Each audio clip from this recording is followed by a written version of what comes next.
I just again want to state my show of solidarity for all the workers out there who are doing such amazing jobs. I witnessed it again very directly this week, and our condolences to all of those who've lost loved ones. Taoiseach, I have 6 questions. Some of them are pretty quick answers, I would say, so I'll put them to you and give you time to answer.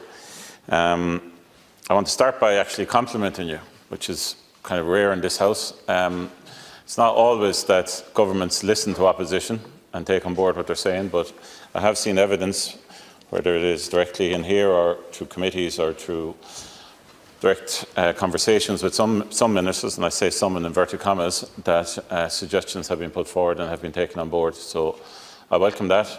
Some time ago I suggested that the phasing should be brought down from 5 to 4, and you announced that last week, so I welcome that too.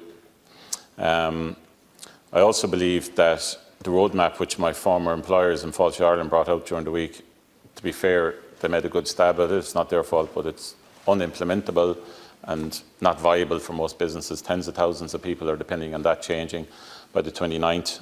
It all hangs around the 2 metre, 1 metre distance. And if we are going where we're going with the virus, thanks to all the work, I would encourage you to announce that in advance to give them time.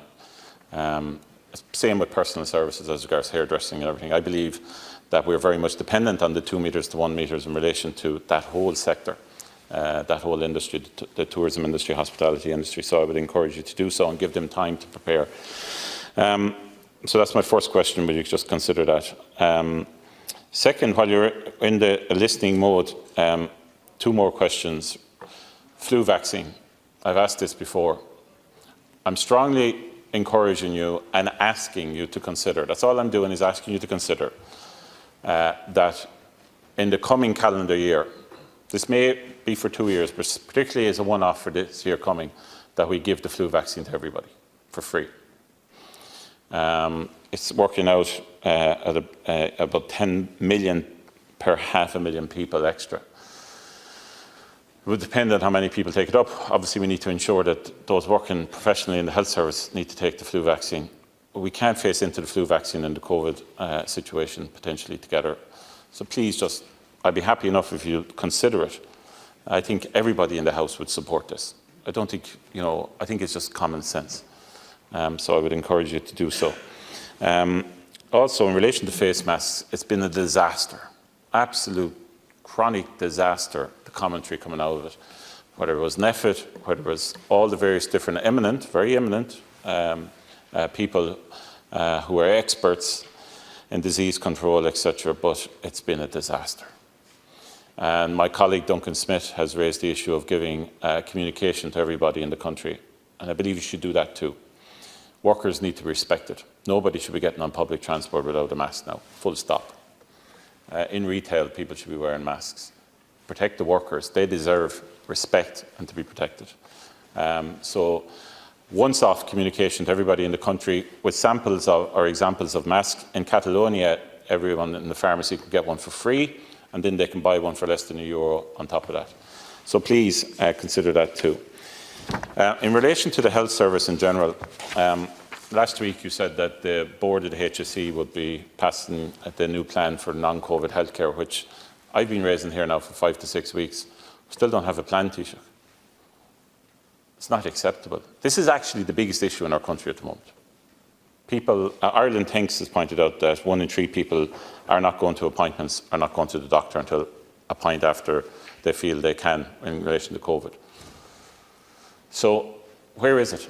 And is the issue that the parameters being set by NEFIT because of the 2 metre, 1 metre thing are actually so strict that they don't want to publish a plan because actually it would cause a crisis in healthcare because it would show them in a demonstrable way the amount of appointments that actually now will be dropped. The percentages of people that can go will be so low because of the 2 metre, 1 metre change or non-change. Is that the reason? In relation to in relation to cancer screening, Dr. Doireann O'Leary from Cork was on to me, and she's aghast as to why we're not doing screening. GP services are operating. They can easily send on smears, for example. So where is the plan in relation to this? We've spent years fighting, saying screening saves lives. All of a sudden now, it's not saving lives at the moment, and there isn't an urgency about it. So I would really ask you, Taoiseach, to answer that. Two last quick questions. What's your personal view as regards maintaining the Department of Children? Do you believe, as the Taoiseach, we should have a Department of Children? And very last question, and I know you can't fully answer this, Taoiseach, but I do want your opinion. There's an individual from our country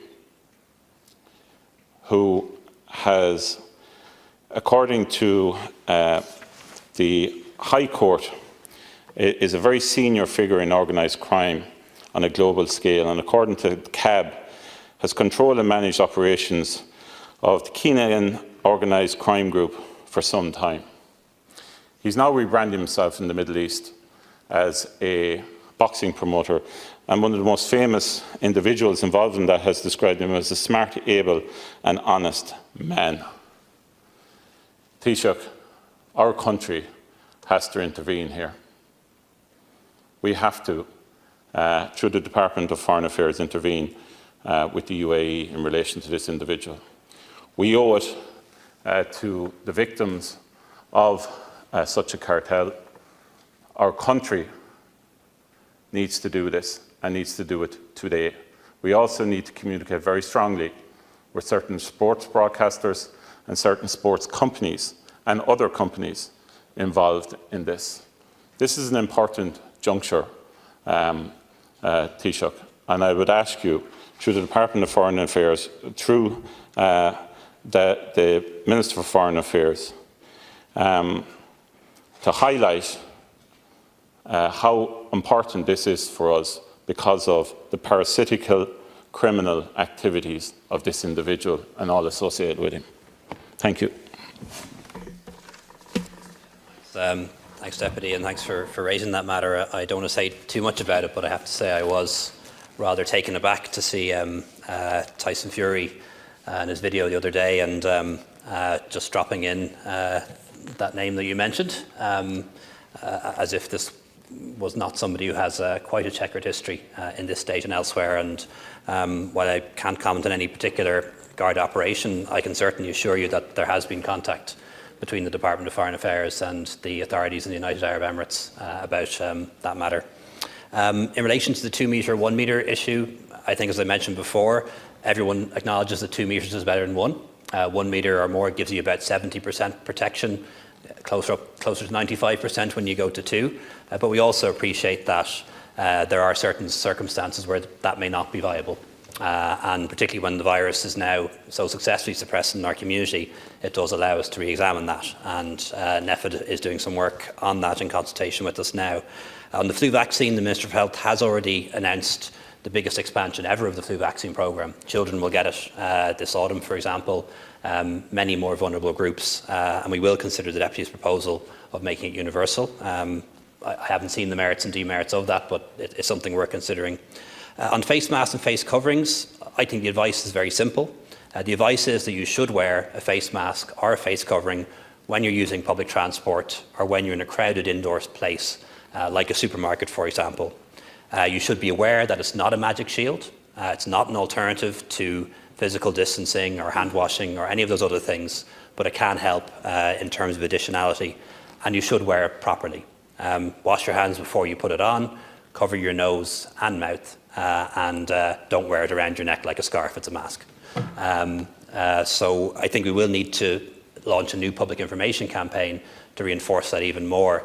But there were, only in the last few days, revised guidelines from the WHO, so we want to make sure that we go out there with a public information campaign that then doesn't change in a week or two when new advice arrives, so we want to get it right.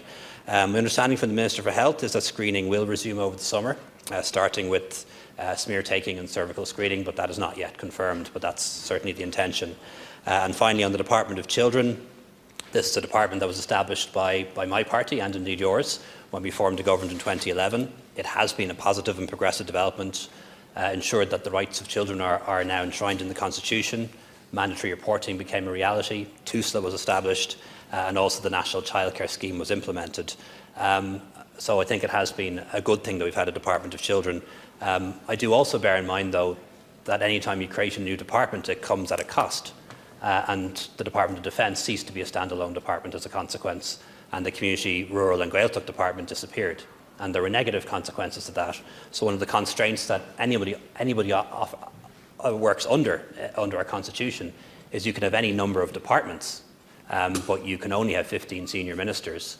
And it's pretty meaningless to call for a new department to be created or for a department to be retained if you don't say which 15 you want, because then you're not being entirely honest with people. So I always call on anyone looking for a new department to say which one they want to be merged or abolished, and the same applies the other way around too. Thank you, Taoiseach.